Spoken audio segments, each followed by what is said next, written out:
Ginoo, tudloi kami sa pag-ampo. Si San Agustin nag-ingon, nga bisan ang atong mga pangandoy o mga pangindahay sa kasing-kasing, usa na kini kapag ampo. Dunay usa ka bata nga ako ang nadunggan sa iyahang personal testimony. Usa siya ka basurero, ug inigmata niya sa buntag, kay Katoliko man siya manguros, pagkahuman maingon siya, "Good morning, Jesus. It's me, boy." Diretso siya kuha sa iyang tsinilas, dala og sako, mamasura. Pagbalik niya, makadala na siya og 1/4 kilo nga bugas ug ila kining lugawon. Matud pa niya, kaduha ra gid sila mukaon sa usa ka adlaw. Kung makalugaw man sila katulo sa usa ka adlaw, para nila fiesta na. Labaw na gyud. Kung makaluto sila og gahi-gahi nga kanon, fiesta na gyud.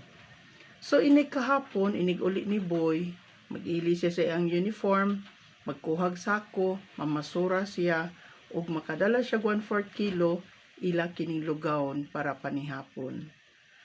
Hangtod nga nakatapos si Boy sa elementary, basurero ra gihapon. Padayon siya sa pag-eskwela, kada buntag, maingon gid siya, "Good morning, Jesus. It's me, boy." Nahuman niya ang high school, basurero gihapon. Hangtod nag-college siya, basurero. Sa dihang natapos niya ang usa ka kurso nga Commerce, Major Banking and Finance.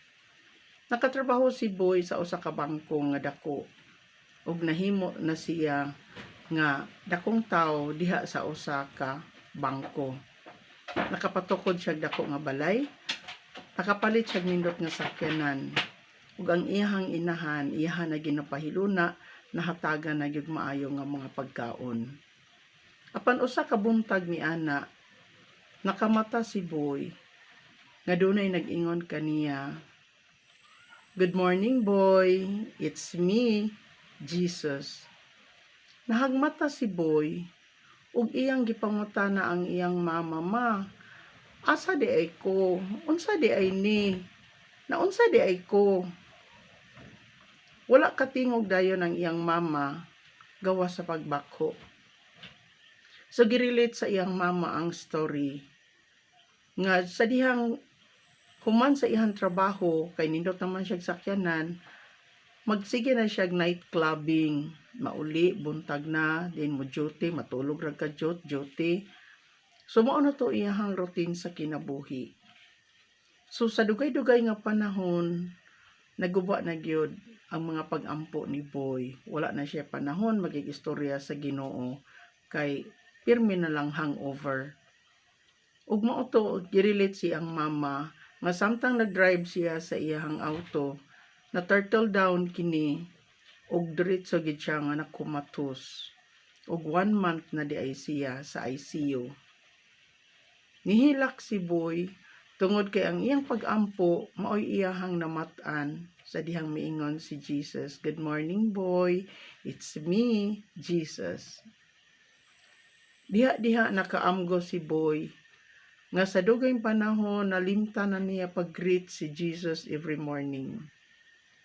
So, ang gibuhat ni Boy, ni-resign siya sa iyang nindot na trabaho ug nag-travel siya around the world para pagsangyaw sa gugma ug kaluoy sa Ginoo tungod sa ikaduhang kinabuhi nga gi-extend sa Ginoo kaniya. Friends, sa atoang kinabuhi, sa sinugdanan kung magkalisod-lisod ta, padayon kita sa pag-ampo. Kung maharuhay na gani ang kinabuhi, gihatag na sa Ginoo bisan nawa nato gipangayo. Apan kung bastarda na gani ang kinabuhi, ayaw gyud kalimot. Kay kung mauundang gika sa pag-ampo, bisan unsa ka mubo sa pag-ampo, kung malimot ka na gid niya, pahinumduman gyud ka sa Ginoo. Usahay pahamtangan tag sakit sa atong lawas, usahay paagiunta og mga lisod nga problema, financial baron diha sa pamilya, or musugumak sa mga katalagman, aron lang gyud ta mahinumdom sa Ginoo. Dili ni usa ka punishment sa Ginoo kung moagi tag mga kalisod. tungod kay kung gihugugma man ka sa Ginoo tungod sa imong kanunay pagampo kaniya, and then all of a sudden nakalimot ka na, iya hadya kang pahinumduman ug gugma na sa Ginoo ug kaluoy diha nimo, kay dili siya gusto nga mopanaw ka sa ikaduhang kinabuhi nga dili makapangandam. So kinahanglan mangandam kita kung doon na may katalagman, doon na may mga kalisod sa kinabuhi, ayaw gyud kalimot sa pagtawag kaniya. Tungod kay ang Dios kanunay gyud magpahinumdom kanato matag karon ug unya. Kung doon na may kalisod, siya motabang kanato. Kung doon na may mga mahitabo sa kinabuhi, mga sakit, kana grasya na sa Ginoo nga makaagwanta ka, tagaan ka sa grasya sa paglahutay sa maong sakit. Apan dili na siya punishment, kundili usa na siya ka grasya sa Ginoo nga magantos ka para sa uban. So friends, ayaw basula ang Ginoo kung dunay mga kalisdanan, tungod kay adunay siya nindot nga plano nga nagpahipi sa matag kalisod sa kinabuhi. Matag kasakit nga atong mahiaguman, doon na siya nindot nga balita human niining tanan.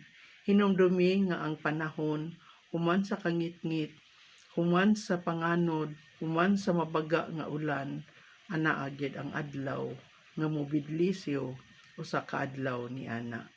Hinaot nga madipin pa ang inyong mga pagampo sa Ginoo, pinaagi sa testimony ni Boy nga bisan sa simple nga pagampo gikahimot-an sa Dios, tungod kay giampo man ni Boy nga kinasing-kasing. Hinaot na kita magkita unya ngadto sa langit. God bless.